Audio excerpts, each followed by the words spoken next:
پھر آپ فرماتے ہیں کہ ہمارے نبی صلی اللہ علیہ وسلم کا خاتم الانبیاء ہونا بھی حضرت عیسیٰ علیہ السلام کی موت کو ہی چاہتا ہے، کیونکہ آپ کے بعد اگر کوئی دوسرا نبی آ جائے تو آپ خاتم الانبیاء نہیں ٹھہر سکتے، اور نہ سلسلہ وحی نبوت کا منقطع متصور ہو سکتا ہے۔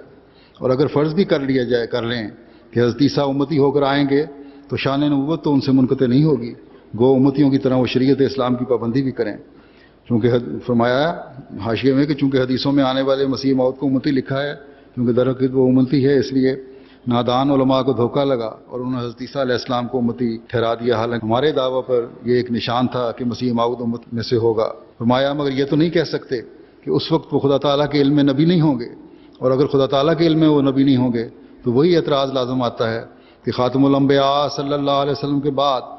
ایک نبی دنیا میں آ گیا اور اس میں آن حضرت صلی اللہ علیہ وسلم کی شان کا استخفاف اور نص صریح قرآن کی تکذیب لازم آتی ہے۔ قرآن شریف میں مسیح ابن مریم کے دوبارہ آنے کا تو کہیں بھی ذکر نہیں، لیکن ختم نبوت کا بکمال تصریح ذکر ہے، اور پرانے یا نئے نبی کی تفریق کرنا یہ شرارت ہے۔ نہ حدیث میں نہ قرآن میں یہ تفریق موجود ہے، اور حدیث لا نبی آبادی میں بھی نفی عام ہے۔ بس یہ کس قدر جرت اور دلیری اور گستاخی ہے کہ خیالات رقیقہ کی پیروی کر کے نصوص سریہ قرآن کو عمدن چھوڑ دیا جائے اور خاتم الانبیاء کے بعد ایک نبی کا آنا مان لیا جائے، اور بعد اس کے جو وحی نبوت منقطع ہو چکی تھی پھر سلسلہ وحی نبوت کا جاری کر دیا جائے، کیونکہ جس میں شان نبوت باقی ہے اس کی وحی بلا شبہ نبوت کی وحی ہوگی۔ افسوس یہ لوگ خیال نہیں کرتے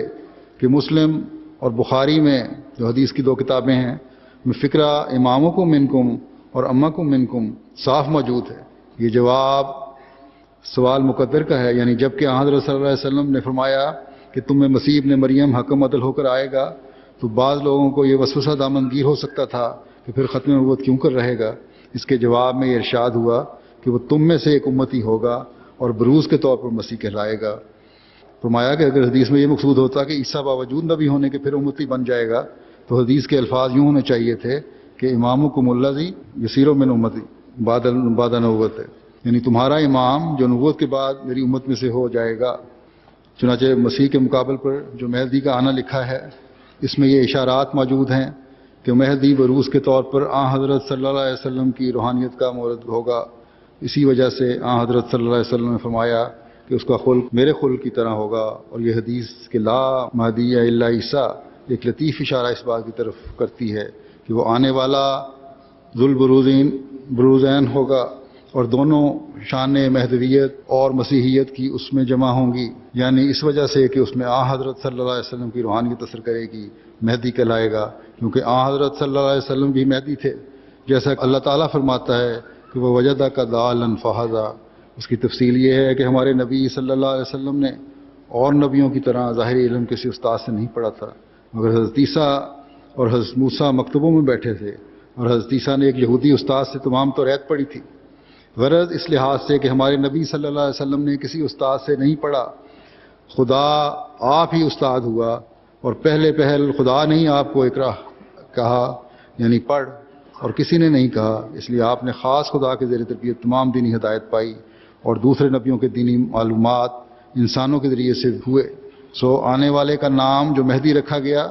اس میں یہ اشارہ ہے کہ وہ آنے والا علم دین خدا سے ہی حاصل کرے گا،